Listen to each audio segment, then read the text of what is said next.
All right, I think we are live. So if anybody is here at all, please let me know if you can see me well, if you can hear me well before we start, just to make sure that, this is actually working. Please let me know in the chat. That would be awesome.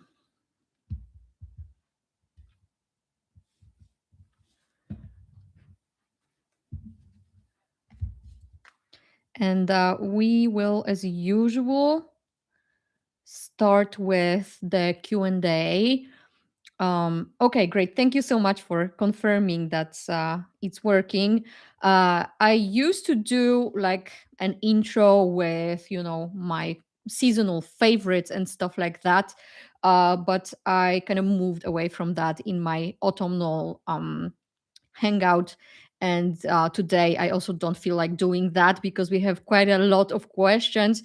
So my question for you is, would you folks be interested in me doing like a separate video with my 2025 favorites, like a group thing where I share all my faves from this year when it comes to like witchy books, decks, magical tools, and other like miscellaneous stuff that I enjoyed this year. I could do that. I feel like that makes more sense than me inserting these here in this video. So let me know if that sounds like something that might be interesting to you. Now, maybe let me just okay, that's cool. Let me just welcome everybody. It's awesome to see you on our winter solstice live hangout. We are going to be first doing a Q&A. I have quite a few questions to answer, and then we will move on to doing card readings for you folks. And we already also have a few questions for the divination part as well. But first of all, if you want to ask anything for the Q&A while I answer the questions that I already have, you are welcome to do so. If you want to ask anything, please insert your questions in the chat in caps lock in big letters so I can see it and so I don't miss it, okay? And when we move on to the divination part, I will ask you again to ask your questions for the cards separately, also in caps lock. But for now, we are just doing the regular Q&A. So yeah, let's just go for it because as I said, there's quite a few questions. So the first question was, is there any seasonal slash festive music you listen to this time of year? It's a cool question. And actually I do have like a playlist. I will try to remember to insert it in the description of this live video once we finish the live, with like my favorite traditional slash folk Polish carols, that are less maybe Christian and more so on the folkloric, side of things. I really like, traditional folk carols and songs of this time of year.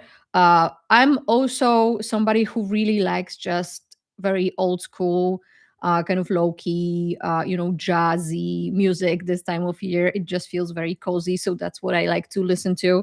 And of course, I usually listen to, prog all year round. So, but that's not very, on point with the seasonal moods. So, yeah, let's move on. Another question I got was, does Marzanna connect to your folk practices? And this is something that actually comes up on a regular basis, which I find interesting personally, to be honest. Um, when it comes to deities in general, I feel like they were a bigger part of my practice when I still considered myself pagan. Okay. When I moved more towards animism, that's when a shift in how I perceive spirits and how I interact with them, the relationships I build with them, that's when it started to shift drastically.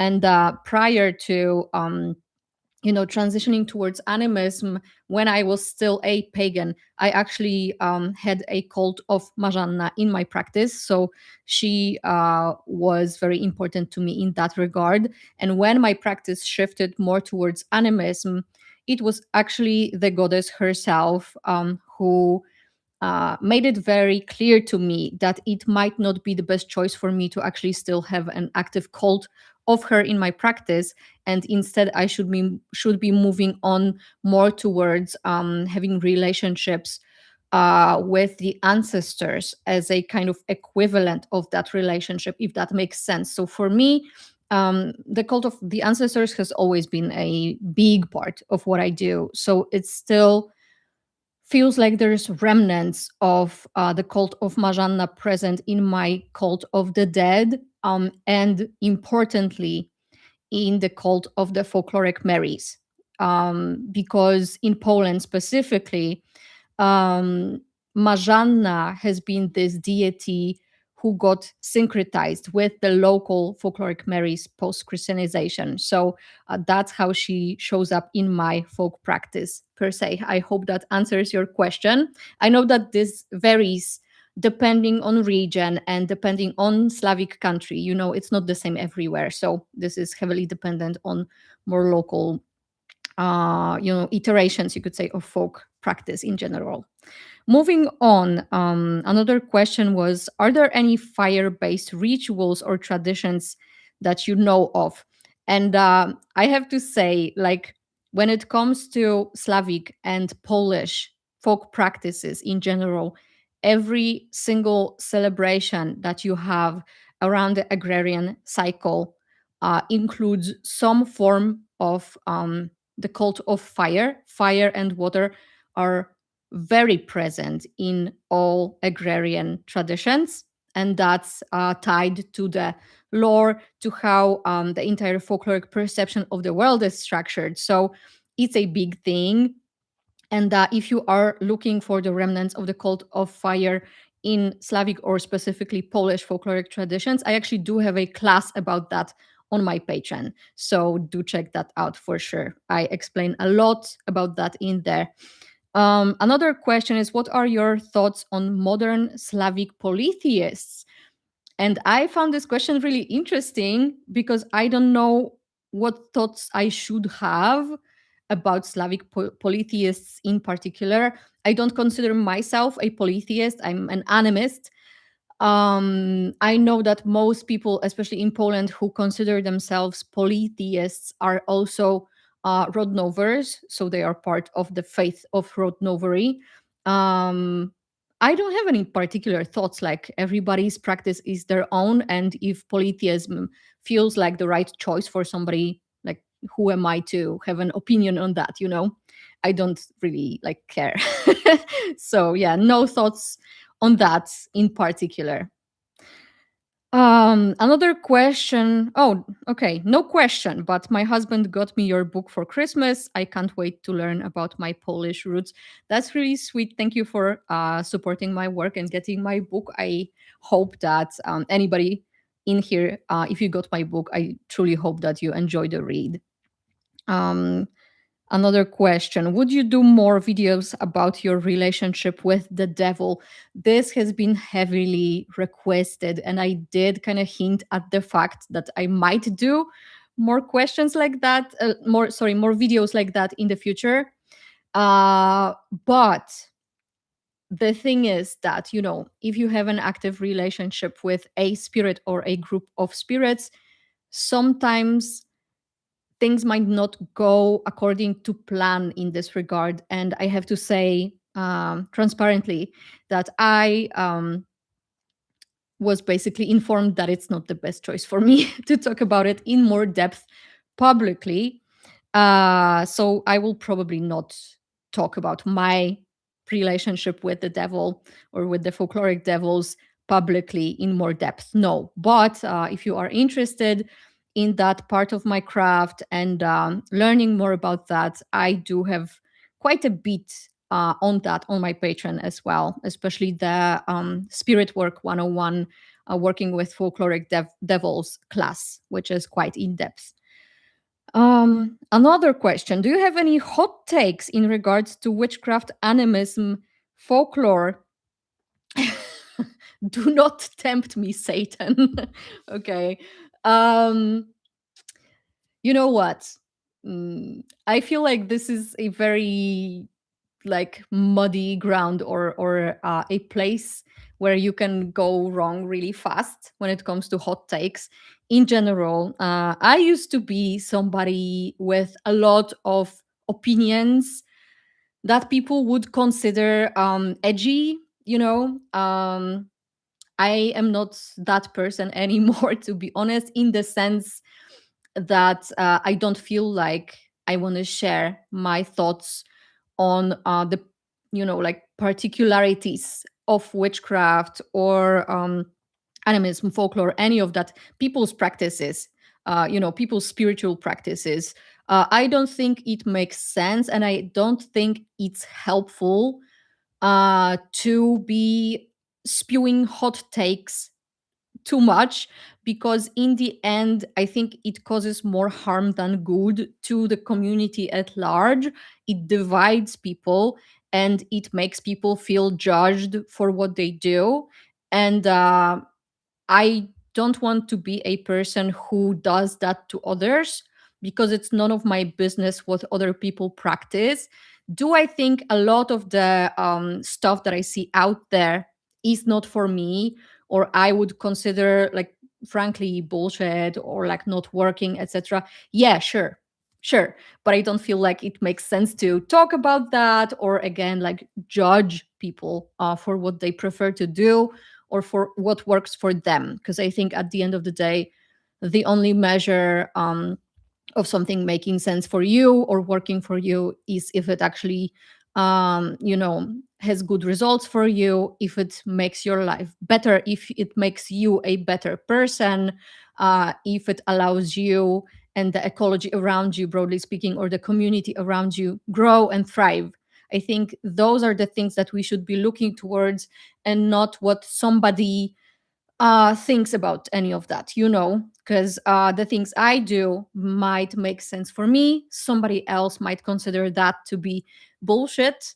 But yeah, like, where's the relevance? Do you know what I mean? So, long story short, like, I talk a lot around the topic, but essentially, when it comes to hot takes, I think they are very unhelpful. And, as I get older, I just feel less and less inclined to share about them, because I think it just causes division, and that makes no sense, honestly. Like, there's no value in that.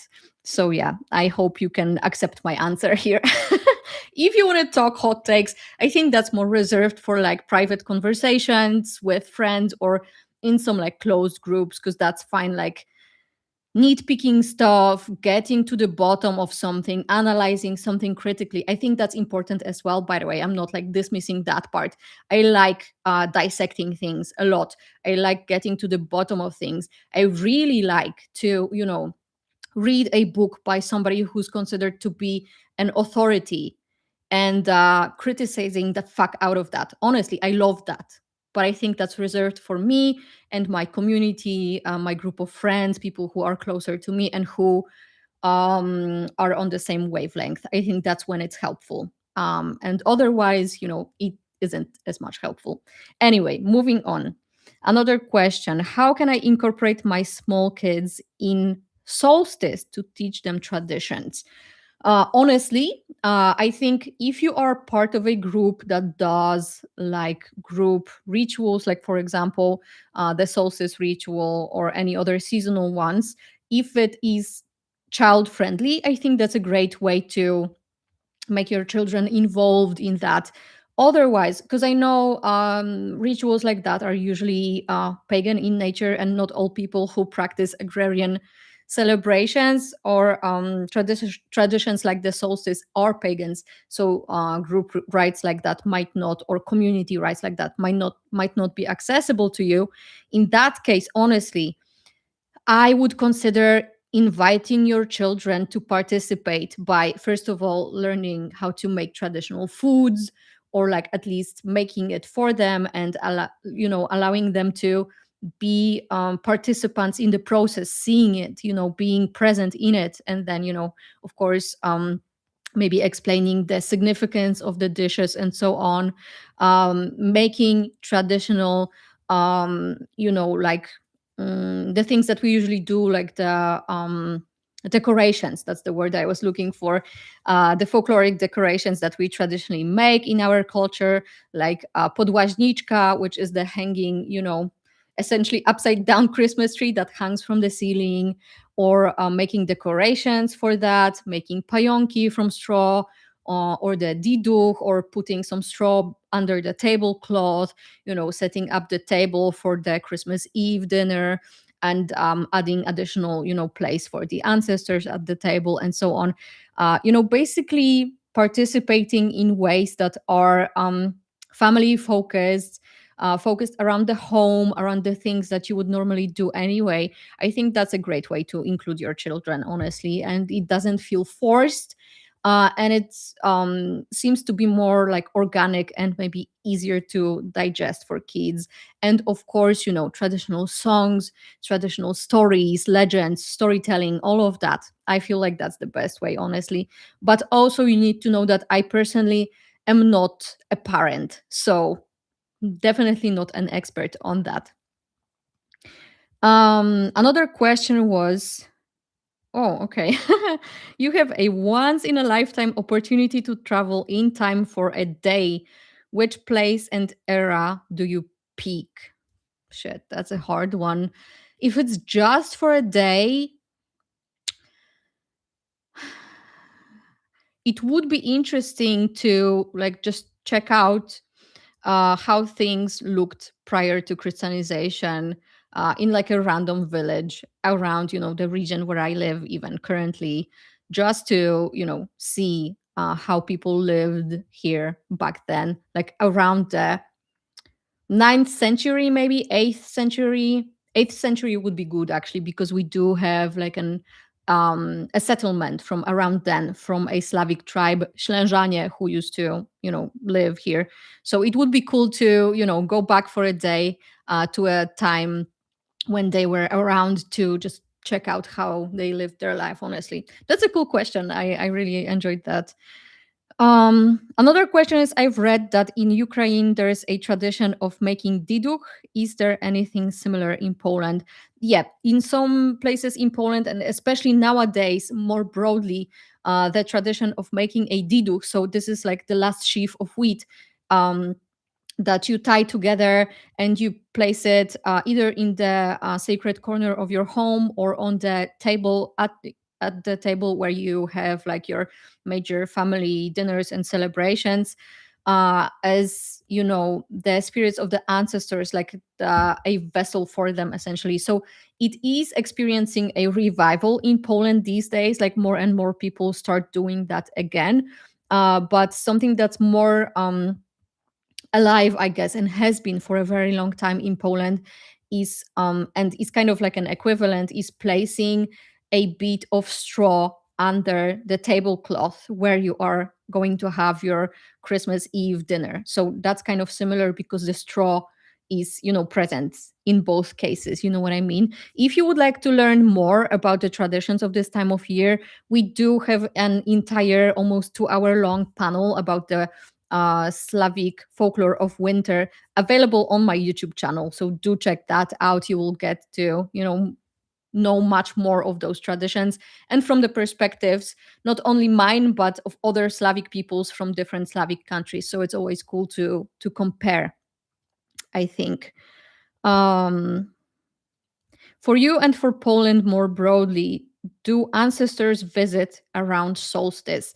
Yep, the solstice time, or the Christmas time in general, depending how you view it, is when ancestral veneration is very active, very present, and very ingrained into all of the traditions that we do this time of year. Again, if you would like to know the details, I highly recommend checking out the panel that I just mentioned. It's available publicly on my YouTube channel, about the winter traditions, But generally speaking, the entire dark half of the year, in our tradition, is very focused around the dead. They are very present. It's believed that they stay with us all the way until spring, actually. So all throughout the dark half of the year. And this is actually connected to the diduch that was mentioned, where, you kind of harvest that as the last sheaf from the fields, and you take it to your home as a vessel for the ancestors, so that they have a place to stay in your home during the dark half of the year. And then it's taken back to the fields in spring. And it's actually the first grains that you sow in spring come from the diduch, as a way of, you took it as the last harvest, and then it becomes the first grain that's sown in spring. And so the continuity of life cycles is preserved in that way. So yeah, the ancestors are very present this time of year. Now let me check out some of the questions in the chat, because I saw some in caps lock. uh Okay, what is the significance of an apple being cut in half in a dream by my Polish grandmother? Is there anything in Polish culture, folk traditions, that an apple is used for divination? This is a cool question. I can't tell you what its significance is in your particular dream, because even though we do have some very clear symbolism, when it comes to dreams, it's always very fluid, and you it's better if you try to interpret it yourself. Always, it's always advised, and it's the same with like divination in Polish tradition as well. There aren't like meanings set in stone the way you would see in other forms of modern divination. You are supposed to listen to the message from the spirit. So in this case, I'm guessing like your grandmother was the one who was cutting the apple in half. So it's definitely something that she wants you to know, right? And apples in general in Polish folk tradition, and the apple tree as a whole, is actually closely tied to the life cycles of humans. So it's, for example, believed that if the main apple tree in your property dies, then the like head of the family dies with it as well. So it could predict somebody's death. But cutting an apple, for example, seems to me more uh, as indicative of maybe an offering to the dead, because apples are often given as an offering to spirits, to the ancestors, to the dead. And since it's coming from your grandmother, maybe that's the way I would try to interpret the meaning of that. But always try to double check. I often like to, I don't know if you do any forms of divination, but if you do like tarot or something, you could always ask your grandma what she actually meant. Does she mean that she wants an offering from you? And actually, you will get an answer, usually like confirming or rejecting that, or maybe giving you some other leads. But I'm thinking about an offering because it's this time of year when we really want to focus on feeding the dead. And an apple could be a really cool offering, maybe including some like poppy seed dishes, or dishes with nuts, with honey, that kind of a thing. The ancestors really enjoy that. So do let me know if you ever figure out the actual meaning. I would be very curious. Okay, there's a question. How do you have oh sorry Hi, do you have any recommendations for inviting my home spirit to come along to my new place?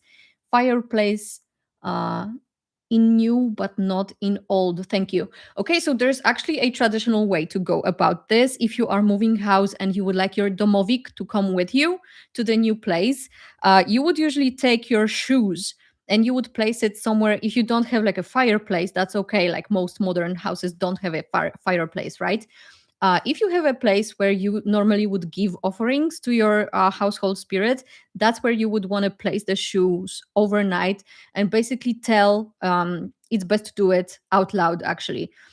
Take the shoes to that place in the evening before you go to sleep, and tell your household spirit that you are moving house and you would like them to move with you. So if they would like to come along, they are supposed to jump into the one of the shoes, so they can be transported with the shoes to the new place. This can again be either at the place where you normally give offerings to your household spirit, or somewhere in the kitchen, a place where it feels like the hearth of the home, basically. So that's how you can do that, at least according to our tradition. Q&A question. Do you have a favorite Vigilia dish? Oh my God. It does shift for me. I used to love pierogi, especially pierogi ruskie. So the one with the filling that's like cottage cheese and potatoes. Usually in my family, we would actually have them boiled and then fried on a pan. And that used to be my favorite dish for the longest time. Nowadays, I'm really big on barszcz z uszkami, so the beetroot soup with the tiny dumplings with cabbage and mushrooms filling. And honestly, I've been eating that like multiple times throughout December because I just can't get enough. So, and I still am like stocked properly for Christmas Eve and into the end of the year, basically on barszcz. So yeah, that's probably currently my favorite dish. When it comes to dessert, I really love kutia. So that's like the dish with poppy seeds and nuts and some dried fruits with honey. I actually do have a cooking video for you with a recipe somewhere on my YouTube channel if you are interested. So I really do love kutia. And I also love the makowiec cake, which I also just recently released a cooking video tutorial for that as well. So yeah, barszcz and those two desserts are currently my faves, honestly.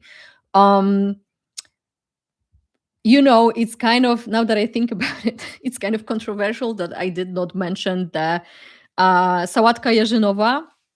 So basically like the salad with cut up cooked vegetables and stuff. That's something that always needs to be present. So yeah, that's also a one that's very important. um There's another question. Do you have any recommendations for tarot decks from Polish artists or practitioners? Good question.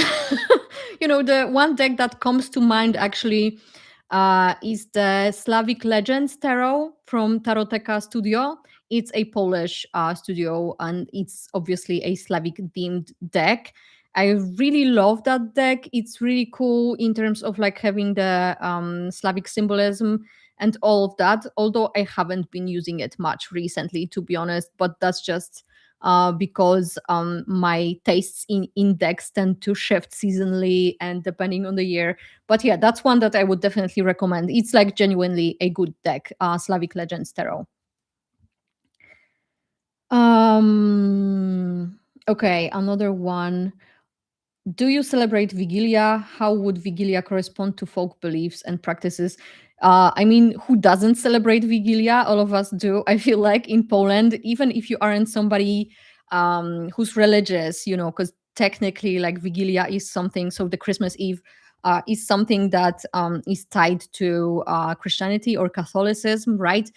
But when it comes to its older, deeper roots, it's all rooted in older folk beliefs that have to do with the welcoming of the new sun and celebrating this moment, right? So everything that we do around Vigilia with the 12 dishes, with the ingredients in those dishes, with the straw under the table, with the decorations that we do, all of it, literally all of it, is supposed to help you maintain health and abundance in your household, maintain fertility for the family and health for the family, and allowing everybody essentially to survive into the new agrarian season in, a way where you're not lacking anything and you are at your best, specifically, right? So it's kind of, I would say that all the things we do around Vigilia and the Christmas Eve table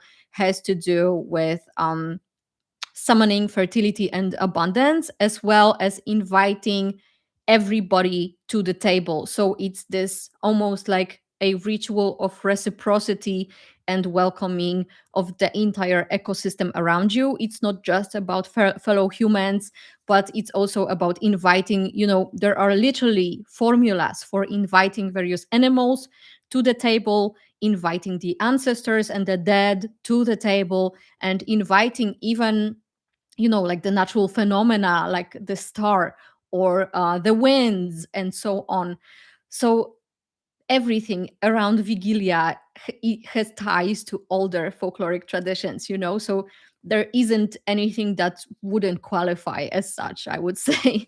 So yeah, I do celebrate Vigilia, even though I don't do that in a religious sense, because I don't consider myself religious, right? But I do cultivate all of the old folkloric traditions, and I do consider it to be a ritual and kind of like a communion with all the loved ones and not just the human loved ones. And after the Vigilia, especially around midnight, is when you would engage in divination and reading omens and asking, especially animals, to give you information and omens about your life into the new year, right? So, yeah, I hope that answers your question. Uh, Question: any advice for ancestor work when the ancestors seem hostile? I think some of my ancestors don't like that I'm adopted, queer, and not Catholic. You know what? I will be very honest with you. If your ancestor, somebody you want to work with, is an asshole, fuck them. They don't deserve to be working with you. I think in a situation like this, we always need to be very particular about our boundaries. We are the ones in control, okay? You need to remember that.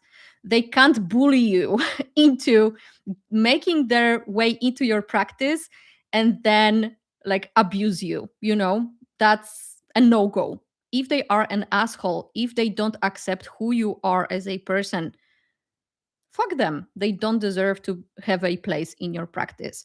Look for the ancestors, and they don't have to be blood ancestors, okay? The ancestors aren't just people who are related to us by blood. They can be chosen ancestors, they can be ancestors by proximity, by interest, and so on. Look for those who have your best interest in mind, who actually care about you and who accept you for who you are. Those are the ancestors that you invite into your practice. Those are the ones who deserve to be part of your practice. If they don't tick all of those boxes, they don't deserve that. Fuck them, honestly. And if you ever feel like having conversations with some of those hostile ancestors to maybe start shifting those relationships, you can kind of do that on the side, honestly, if you have the patience for that and if you feel like it's worth it. But maybe treat that more as a side thing and not something that you have to do, because otherwise, your ancestor practice is not legitimate. No, not at all. Like, honestly, if they are assholes, they don't deserve you. Fuck them. That's my take on it. I hope that makes sense and it's helpful.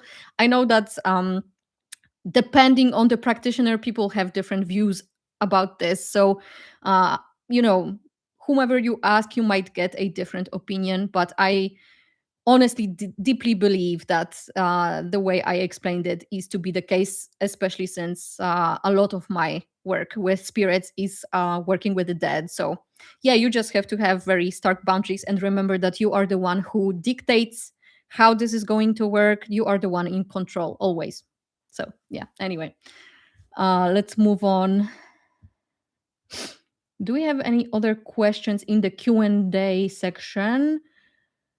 There is a question. Okay. After reading your book and finding out about the dual faith type practices in Polish folk magic, I would love to know what your views on Christianity are. How much does this religion affect your own practice? This is a cool question. I have to say, I am personally, I grew up in Catholicism because pretty much everybody in Poland does grow up in Catholicism. That's like the default, especially if you grew up in the 90s. And I am a 90s child. I was born in 1990. So yeah, that was my upbringing. My parents were never like very religiously strict or any of that. Unlike the rest of my family, who were absolute freaks, and I don't have contact with any of them, honestly, these days because they were just too religious. But yeah, I was never really forced to be very religious, and I was allowed to explore as a child. So I'm very grateful to my parents for that, because for the time where I grew up, that definitely wasn't the standard, honestly. So I'm very lucky in that regard. But that said, um, when it comes to the religion itself, it doesn't play an active part in my practice because I am not religious and I do not worship, the deity that's worshipped in Christianity. Um, I don't care about that deity. I don't care about Jesus. Honestly, I don't care about most of the um, very church related saints either. My interest in Catholicism is specifically in the folk aspects of it. So, folk Catholicism, which means that these are aspects that are rooted in the actual culture and in the bioregional practices that are, you know, of course, I bet like most people who are here understand the basics of this, that, as people were Christianized, they developed local forms of worship of local spirits and so on, and kind of covered that over with, some, you could say, templates from Catholicism to make it acceptable. That's where all of the heresy comes from. That's the folk Catholicism. So I recognize the elements that are based in the cultural aspects, right? So the, again, folk Catholicism, not the religion itself. Growing up in the religion, I don't have the best memories of that. I found a lot of the aspects of this religion to be unhealthy for me and unacceptable for me. So I don't judge people who are religious. It's none of my business. I have good relationships with Catholics, and again, like, we have mutual respect.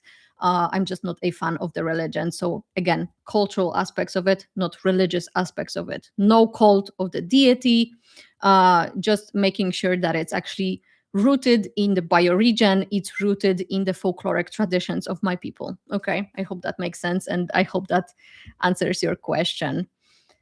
Um, do we have anything else here? I think we can actually move on to the divination part, especially since this already took more than 30 minutes. Wow, we had a lot of questions today. So yeah, let's do some divination for you folks. Today I'm just gonna be using like the good old Rider-Waite Smith. This is a deck that I've been using recently because it's, I don't know, I tend to switch, as I was saying, my decks seasonally, and this is the one that's just been feeling good for me lately. So I will begin with the two questions that I already got from my patrons. First, if you would like me to pull some cards for you, now is the time. Again, if you want me to pull cards for you, ask your question in the chat in caps lock, in capital letters, so I can find it. And I will just go, from the top until we run out of questions, or until I feel too tired to continue. So first we have a question from Kazimir. This is, wait, okay. For the reading, I would like to ask, am I making a good decision to apply to the PhD at Santiago de Compostela next year? And if I am, what do I need to do to get into the program? Okay, so this is a reading for Kazimir. Again, if anybody else would like a reading, just make sure that you ask the question in caps lock in the chat. Let's see what comes up for Kazimir. We will first ask the first part of the question, okay? So if you are making a good decision to apply to the PhD at Santiago de Compostela, and if we get a confirmation, then we will ask the second part, okay? We will see what comes up, essentially.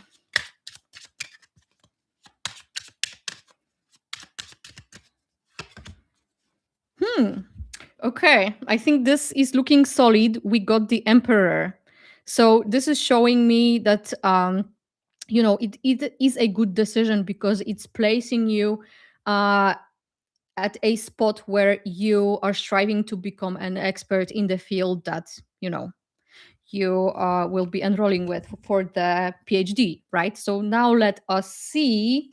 I will just lay this emperor down. What do I need to do to get into the program? So now the advice part. Let's see what you get. Hmm. Okay, this is really cool. We got the Queen of Pentacles as the thing you have to do, and the outcome actually that's kind of came up spontaneously is the world. So that's a really good sign, actually, I would say. When it comes to the Queen of Pentacles, I would say focus on the practical aspects of it. So don't overthink it. Make sure that you have all of the actual requirements down, that you don't forget about any of the like practicalities of it. Essentially, that's the most important part if you want to get there, so just make sure that you don't miss out on any deadlines for submitting. I don't know what is like part of the process of enrolling for the PhD, but just make sure that you have all of the practicalities of it secured, essentially, to get yourself there. And the outcome, as I was saying, would be the world. So sounds pretty great to me, and I'm holding my fingers crossed that this actually comes true for you. It sounds amazing. And then another question I had was from Evernia Faye. If you can you do a reading on how my 2026 will evolve spiritually and financially? I usually do like a one card reading unless, the question calls for it. So this seems to me like we need two cards for the spiritual part and for the financial part. So let's pull. So how your 2026 will evolve spiritually and financially.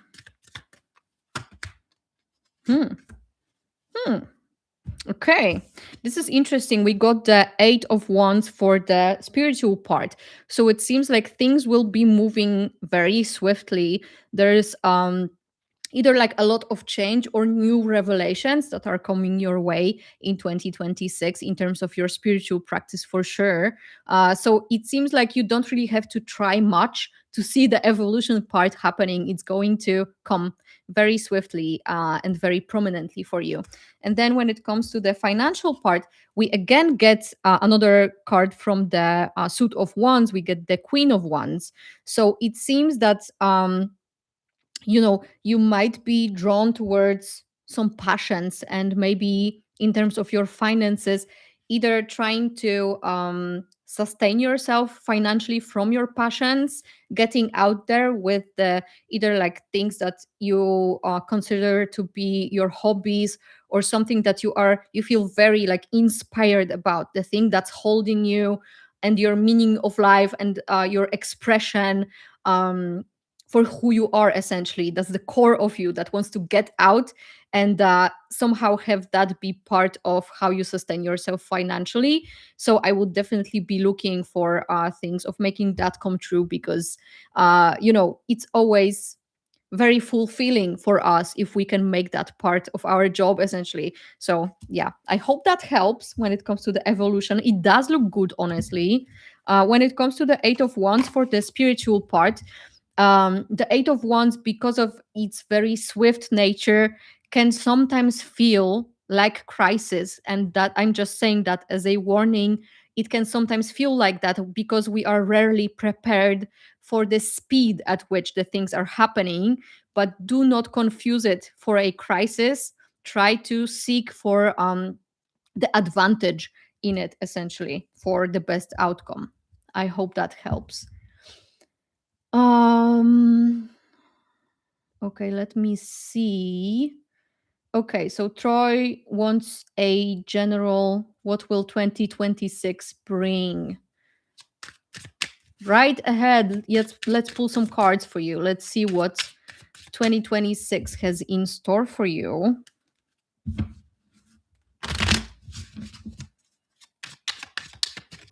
Woo! Whoa, okay. I had a jumper card.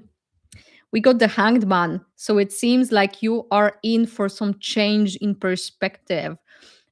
This can mean having your either like values or the things, your perception essentially of some things, um, being able to see them in a new light, right? Having some kind of revelation about the nature of things around you.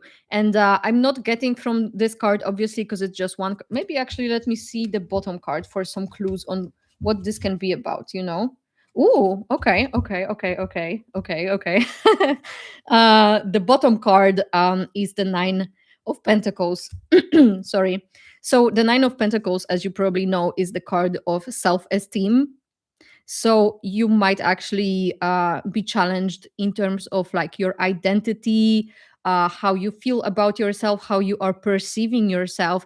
This might be something like, you know, an internal thing that's ongoing, but definitely you might see yourself in a new light this year. You might come to new realizations about who you are, about what's the foundation of your being. And I think a lot of the times, if we allow ourselves, if we make the space to observe ourselves, we often notice how much we have changed over a period of time when we were engaged in something major in our life and coming out different at the other end of it. So in 2026, you might perhaps discover this new part of yourself that was developed as a result of something that you were engaging in. And that kind of re-establishing how you view yourself, your self-esteem, you know, the kind of foundation of who you are. But generally, with the Nine of Pentacles, I see that as something that seems to be a beneficial process for sure. So yeah. Let's see. Okay, Fiji Beach. Am I the first one in my family line intentionally breaking with Catholicism? That's an interesting question. It's really hard to give a yes or no answer with the tarot, but we will see what comes up, okay? I'm just like warning you because I don't know what will come up, and it might not be possible to give you a, you know, like a clear answer to that depending on what comes up.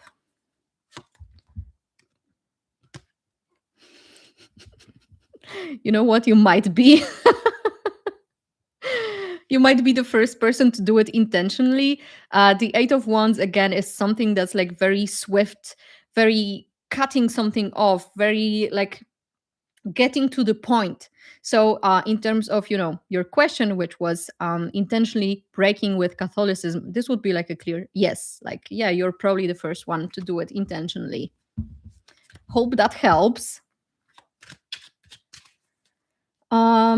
Theresa 7755, I'm a patron. What do I need to focus on next year to better incorporate Polish folk magic in my practice? Okay, that's an interesting question. Let's see. What do you need to focus on next year?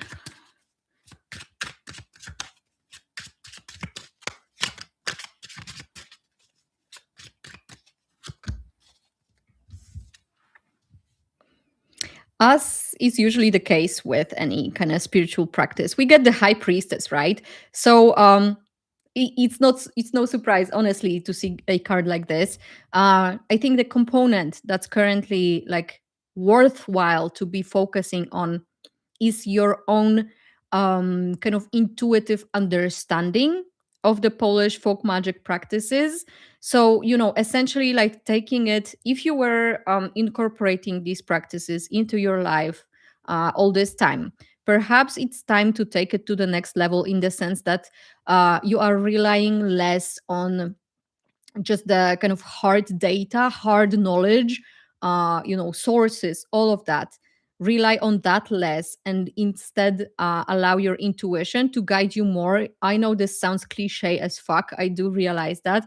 But sometimes, and it's especially very valuable with folk practices of any kind, it's important to understand that our, you know, ancestors relied on the gut when it comes to the practices that they did a lot. It was not something that was like prescribed the way they practiced things. It was more so coming from an internal need, if you know what I mean. So relying more on that gut feeling and trusting yourself that you do possess the intuitive understanding of these practices, or working on a better intuitive understanding of these practices so that you can incorporate them more readily and actually to any situation in your life as a need arises. It seems to be the thing that you should be focusing on in the coming year. So I hope that helps. I need to take a sip because my throat is getting sore.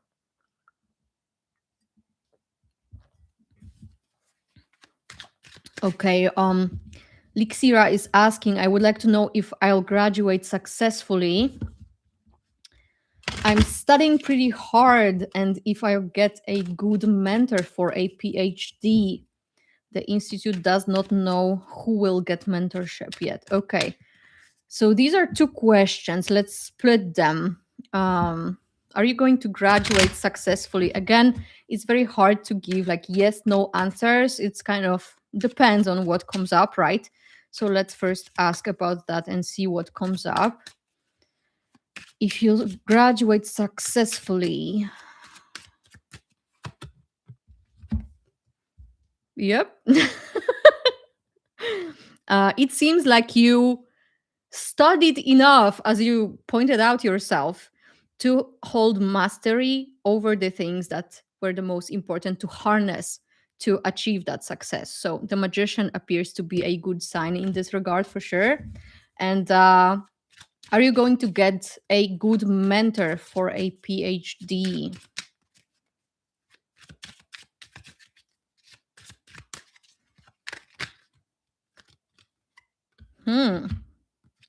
Okay. It seems I got two cards. They kind of jumped out. So let me explain. You got the Four of Pentacles and the Two of Swords. It seems to me like currently, and it's honestly, it seems to me like it's not established yet. Like the choice was not made yet. With the Two of Swords, they're still kind of in the dark. Maybe they are short on staff or like missing enough people to make sure, I don't know the behind the scenes, but it just seems like there's not enough of a clear situation for them to establish the mentors. And then for the Four of Pentacles, it seems like they are clinging to somebody. Like I don't know what that means, right? But this is what's coming up. So maybe there's like one person who would have to take on more than one, or I don't know how many they normally take students to accommodate for the situation. So again, maybe they are short on staff, or the situation is still very, very unclear. Either way, I think it would be cool to ask about this. I don't know, when do you start the PhD? But it would be cool to ask about this maybe in a month or 3 months when the situation is clearer. Okay, so we don't know at this point, essentially. Sorry that I couldn't give you a very clear answer to that, but yeah, sometimes it do be like that. So okay, yeah, that makes sense. Mm. Okay, Jessica desiccated. What aspect of my practice to focus on in New Year? Let's see.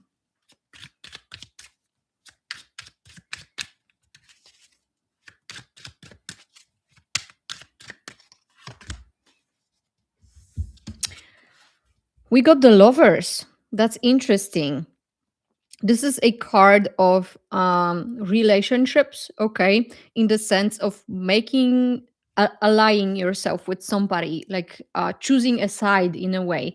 So in the sense of your practice, I would really consider which spirits you consider to be your allies, or like familiars, or the most important relationships that you cultivate as part of your craft.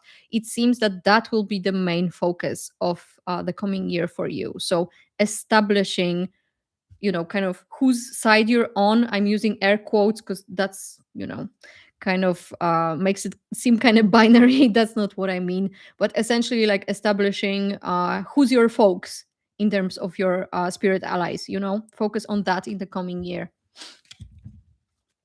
Um, let's continue. Trinity, what supports me in making the most of this personal life transition at this time? That's a really cool question, by the way. Very specific. I love that. You know what you're looking for.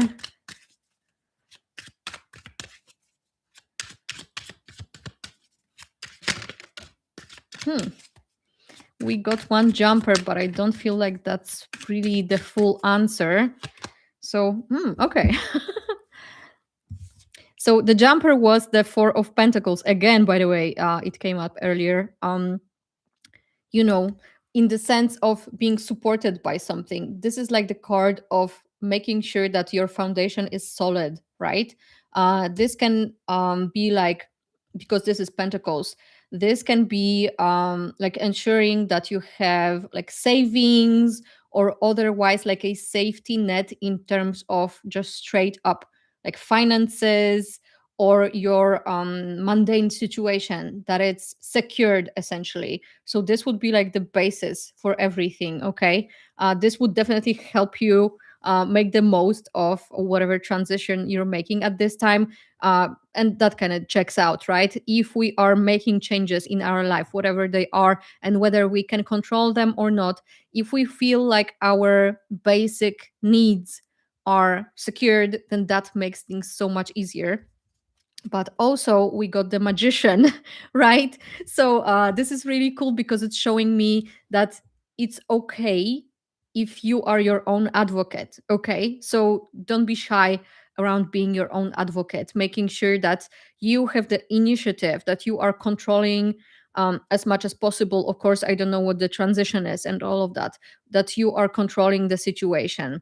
You have the means to do that for sure. Okay, and now you can either see that as these means being in the realms of magic, so like making sure that you are securing this through your magical practice, but also again be your own advocate, right? And if you have the kind of financial or mundane foundation secured, then you maybe will become more bold in advocating for yourself. I hope that helps. Is there Occult Whispers asks, is there an aspect of magic I should work on for the rest of this Yule season? That's a cool question as well.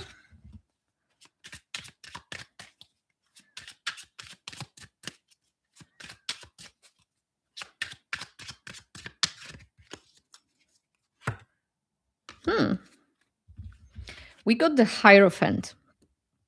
This is telling me, the Hierophant is the card of traditions, essentially.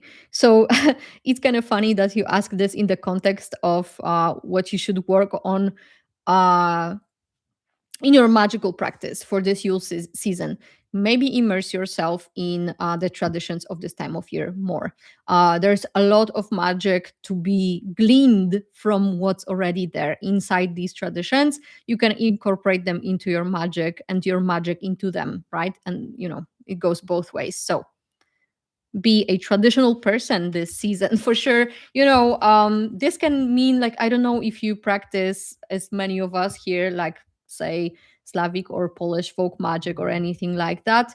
But if you are, like, if I had this question and I pulled the Hierophant, I would see that as incorporating aspects of my folk traditions essentially into my magic this time of year. It's kind of a no-brainer because either way we want to make the best of the season and do the things that we would traditionally do anyway, but infuse them in the kind of magic that we want to see to benefit us. And this time of year, at least for Polish folk tradition, as I was mentioning earlier in the Q&A part of this live, that a lot of the magic of this time of year and the rituals and traditions that we would do this time of year are focused around, abundance, making sure that we have enough, securing our health, and so on. So maybe that's something to focus on.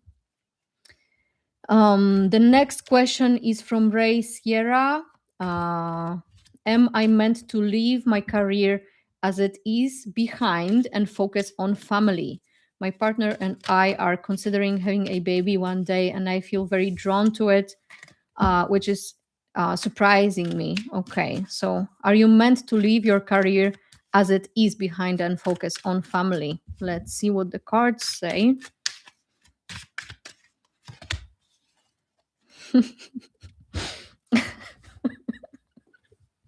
Okay, I'm so sorry for what I'm about to say, but it's the cards. I'm just a messenger here, okay?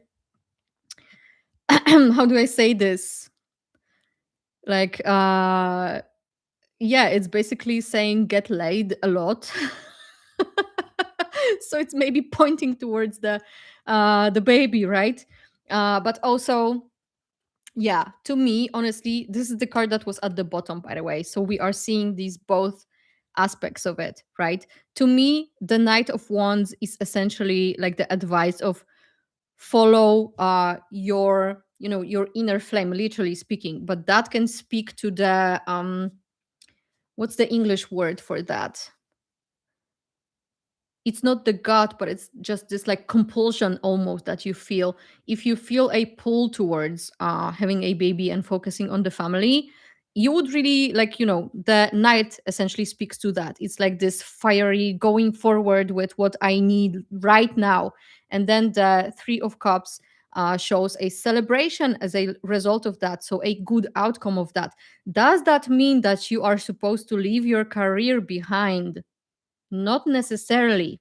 I wouldn't be so black and white around it.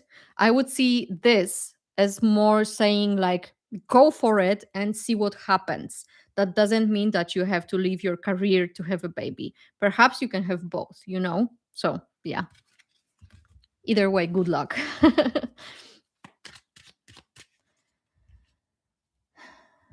um Okay, the next question is, I don't know how to read this username. Erendira Ni Chavez. Is 2026 a good year to get pregnant, or should I wait until 2027? Okay, we are getting into the baby territory with these questions. Let's see what comes up. Is 2026 a good year to get pregnant? Okay. Well, it definitely seems like your partner is up to the task.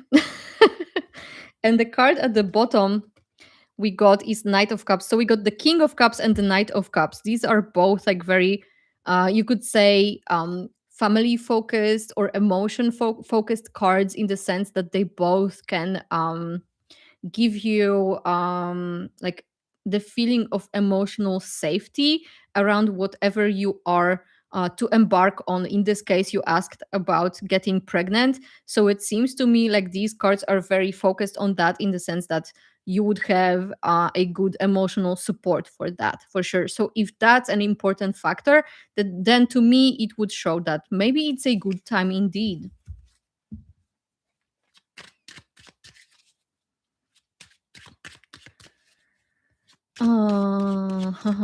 Let's see. Okay, so we have a question from Troy. Question: what elements of my spiritual practice should I be focusing on more? Okay, let's see.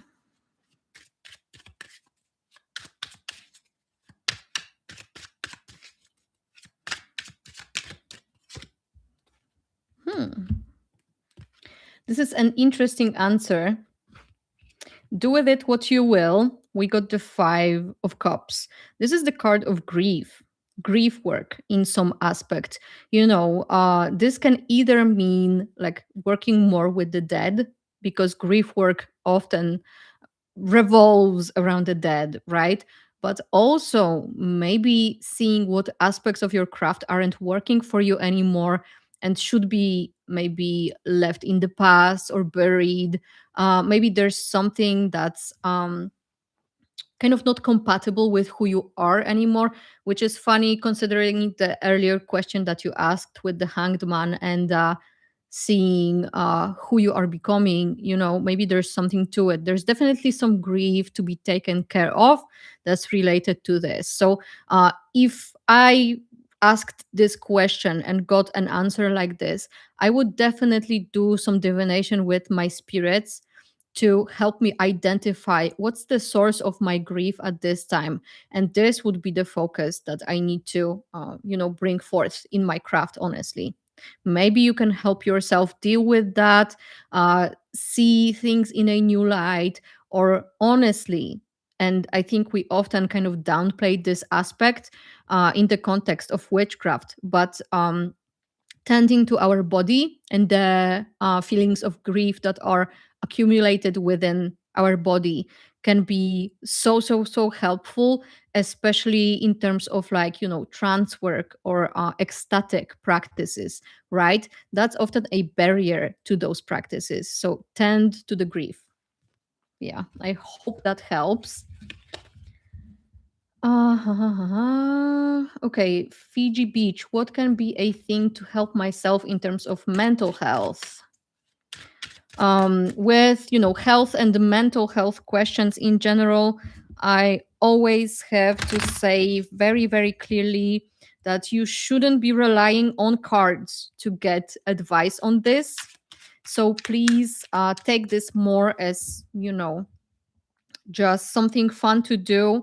But if you're looking for support, for some aid, always seek for aid from somebody who's a professional, whom you can trust in this regard. I hope that you understand this, okay?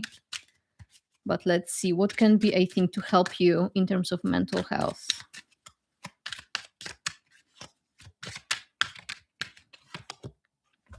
Okay.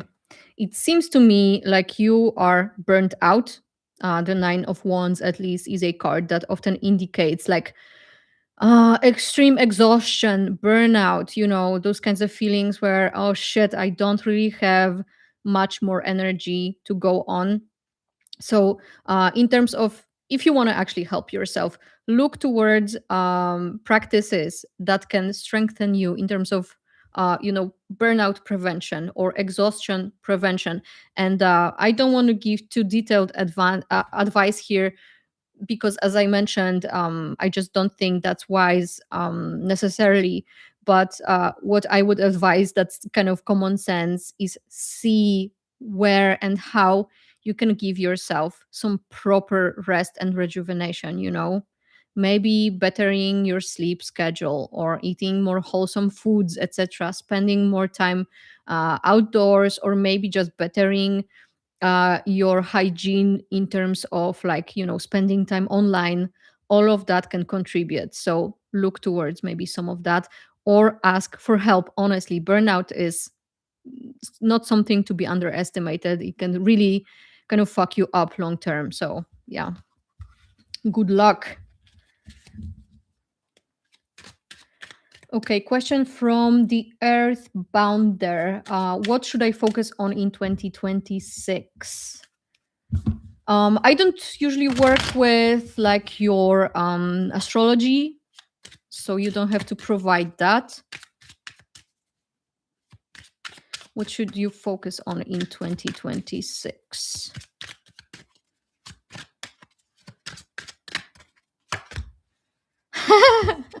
Okay, the Four of Swords.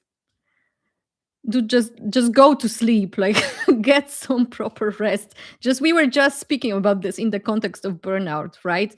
Like maybe do less, maybe actually do less. I don't know how you feel about this year and how much effort you put into things, or how much you were maybe focusing on work, etc. But it seems like maybe the next year is a year to focus on rest and doing less. You don't always have to be productive and, just setting new goals and all of that. Fuck that shit. Sometimes we just need a fucking break. So this card is like, essentially you sleeping, doing nothing, and being very content with that.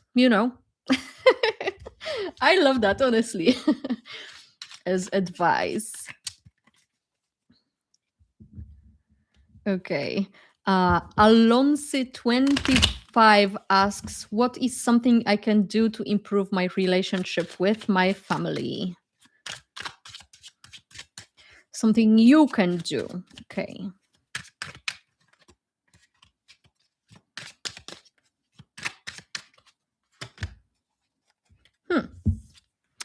We got the Six of Pentacles. So this is the card of reciprocity, of a balance in giving and receiving. So it would be wise for you to kind of try and maybe think about your relationships with family in terms of, are these relationships fair? Like, if you are giving something, are you receiving the same amount? Is it equal in that regard? Maybe you aren't giving enough and are given more than you reciprocate, and so on. Focus on this balance of reciprocity. Okay, this can really go a long way in terms of improving relationships. I hope this helps.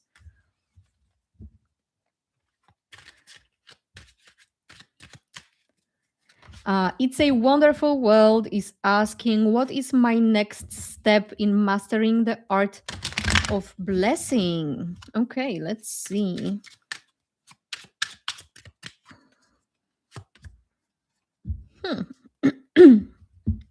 We got the Hanged Man. I would say, this is kind of a cheeky answer, honestly. I love this, very heretical. To focus on the other side of the coin, literally. If you want to master the art of blessing, maybe take a look at the art of cursing and understanding that better. Because if we want to be able, this goes, with anything. If we want to be very, like, well versed at something, we need to know the other side of the coin as well. If you want to cure people, you need to know a lot about the poisons that you are going to be curing. If you want to accordingly master the art of blessing, you need to understand how curses work, how baneful work actually works. Maybe try some of that, see how that feels, and that will really give you the mastery over this art. I hope that helps.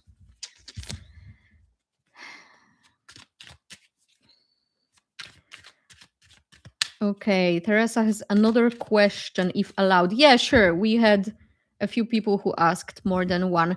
How can I best support my stepchildren with their current living situation, custody agreement?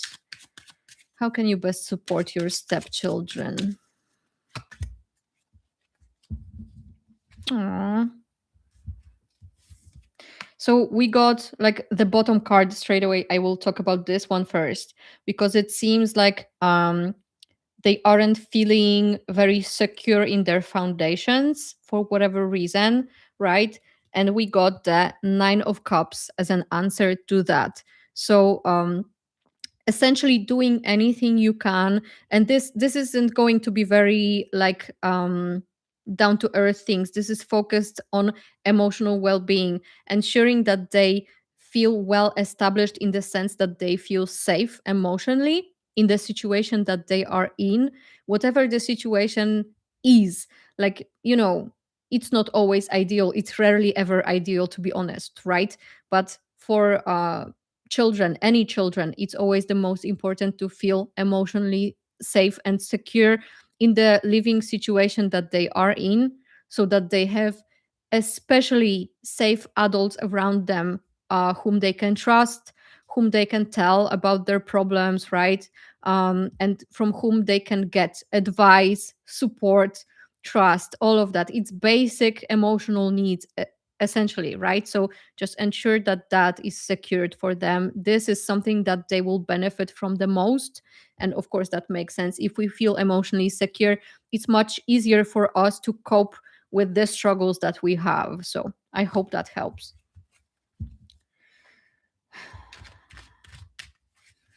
Faye is asking, what should I do to improve my relationship with the devil? I always like questions like that.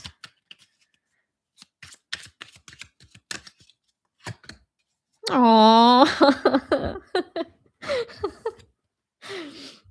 10 of Cups. This is like, creating a happy family, making some memories together that are like, doing things that are fun to you both. I know this sounds kind of funny in the context of having a relationship with a spirit, but, I think a lot of the times in our spiritual practice or like witchcraft practice, we are very serious around the things that we do. But sometimes it should just be like focused on, instead of focusing on actual like goals to achieve something together with a spirit, maybe just focus on like building actual fun relationships, fun memories together, doing something that's cool, exciting, that creates a bond of trust between you two, right?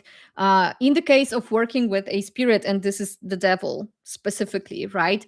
I would maybe ask them what they would need in terms of like being taken care of in this relationship with you. So maybe something you can do for them, like give them a cool offering, make something for them like a vessel, or maybe do some kind of cool ritual with them out there in nature, or doing some flight to the Sabbath. That's like a classic to do with the devil. Essentially, like focus on creating fun memories to improve the relationship. It can be really fun with spirits sometimes, honestly. So maybe try that. I hope this helps. Okay, I need to take another sip. Okay, Trinity asks, what supports the deepening of connection in my personal long term relationship? Let's see.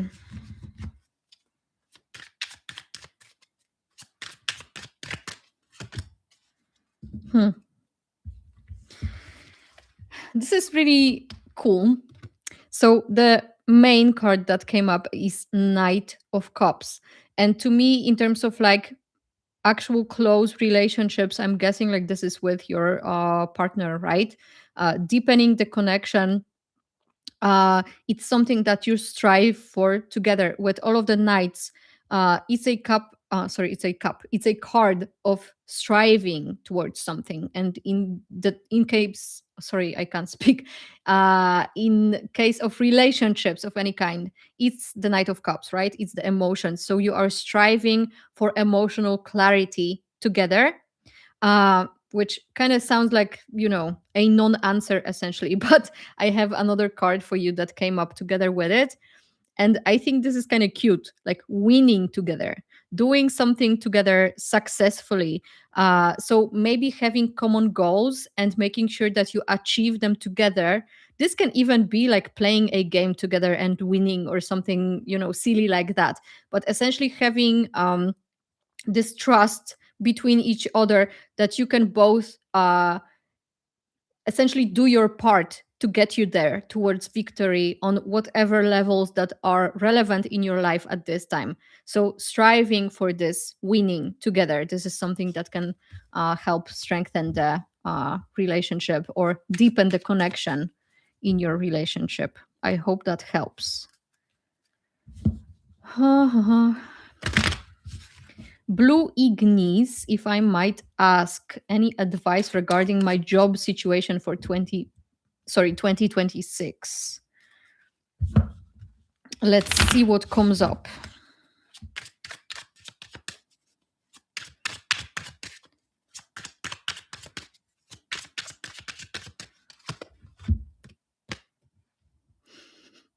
Ace of Wands is essentially like just fucking go for it.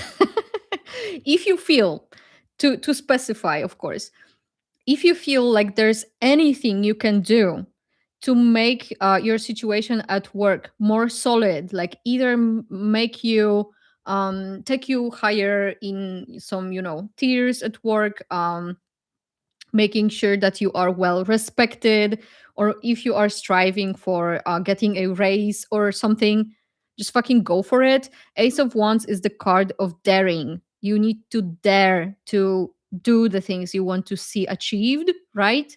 And it's important to maybe be a bit more bold than you currently are in striving for these things. Like, be noticed, don't be scared of being noticed. Okay, it's okay to be seen as somebody who wants to be more acknowledged, maybe, or who wants to improve their standing at work. Allow yourself to show some more of that. It might actually pay off.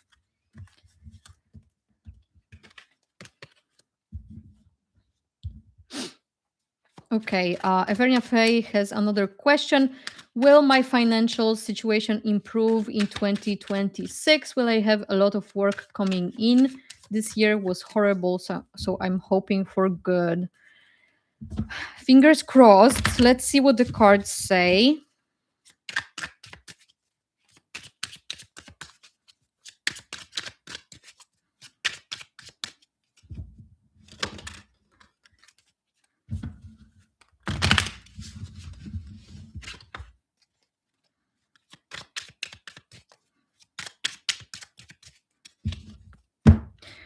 Okay, we definitely see struggle. We have the 10 of Wands. Okay, so it's a card of bearing a lot on your shoulders and maybe starting to be fatigued with that. Okay, so this is telling me about your current situation, perhaps.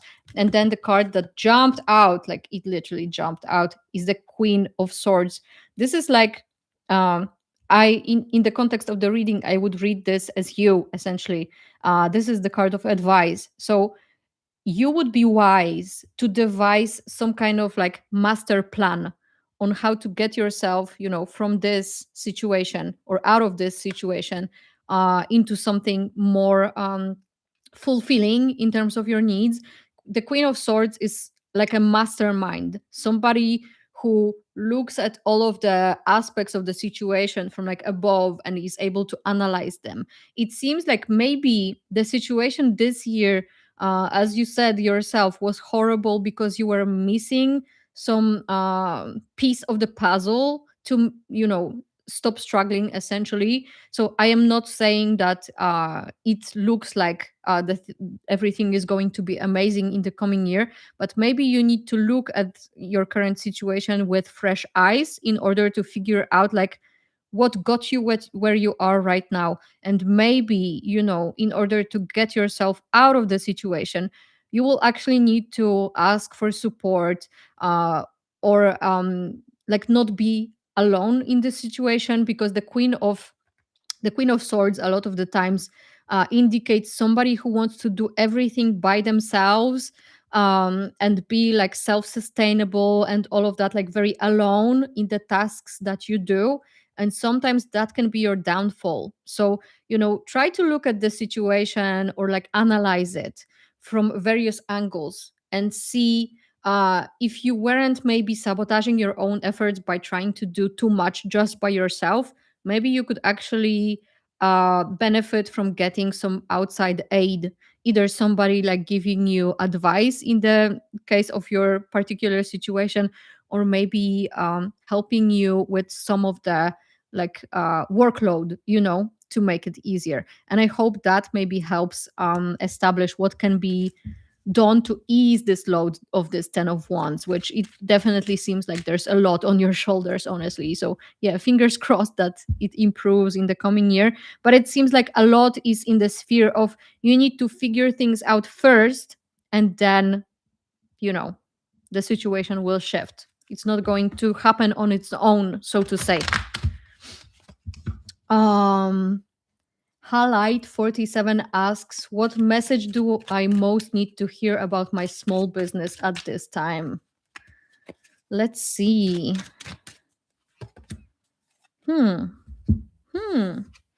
Okay.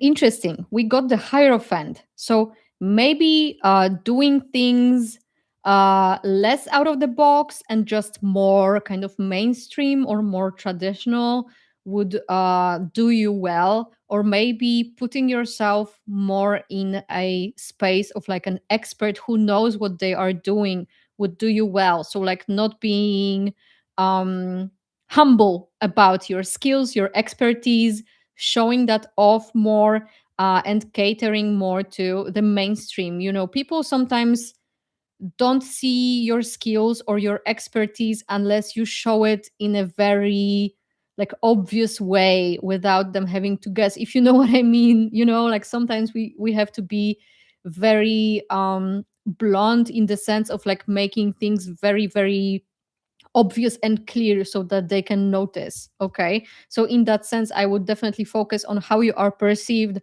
as an expert in whatever you're doing, right? I don't know what your business is. And the card that we got as a result is the Queen of Pentacles. So that's a very good sign, because that shows me an influx of finances.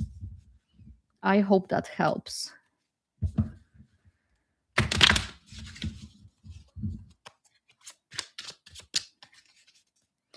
Okay. Makówki rolls. Oh my god. That sounds delicious. I want to eat that. Okay. Right, the repeating cards is really interesting. I always look at that because it shows me some like collective patterns. I know that might sound silly, but yeah, I really love analyzing that kind of stuff for myself, at least as a reader.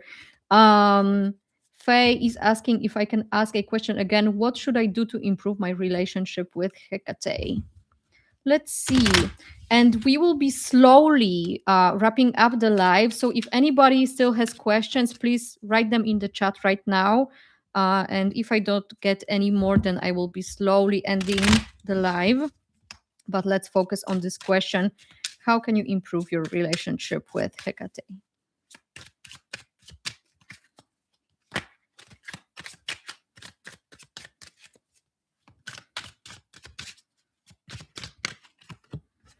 Hmm. We got judgment. Okay. How do I say this? Like, it seems like there's I I don't want to assume, right? Because this can go a lot of ways. So I will be quite general, and you will need to ask Hecate to like pinpoint what's exactly the thing.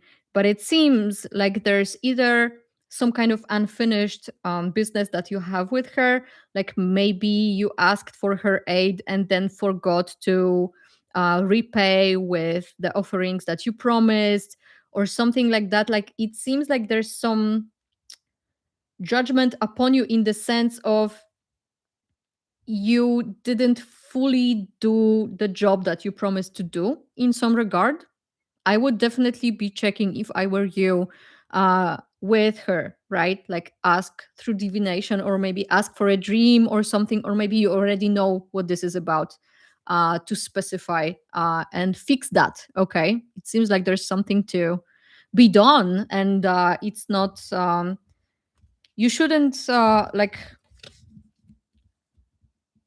how do I say this? I'm starting to miss words in English. Sorry, because I'm getting fatigued. But essentially, I think you shouldn't overlook this. It's actually something that's important to bring to an end in some way. Yeah. Okay, I'm not seeing any more questions. So, hi, late to the party. Yeah, solstice blessings for everybody. So we will be slowly wrapping up this live. I hope that the readings were helpful, and I hope that the Q&A part was helpful as well. I would really, really love to wish all of you an amazing holiday season. Especially wishing you that it's peaceful, that you can have some time to properly rest, that you spend it with the people with whom you feel safe and loved, that there's no family drama and all of that shit, because nobody likes that at the Christmas table, right?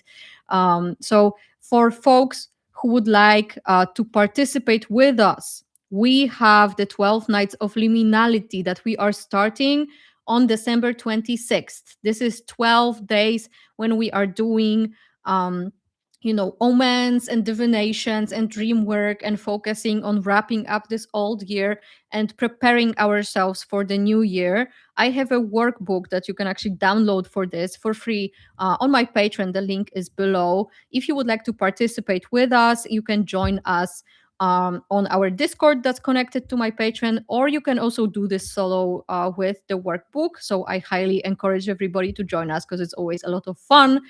If you like the readings here, then maybe you would like to continue it into the new year, right?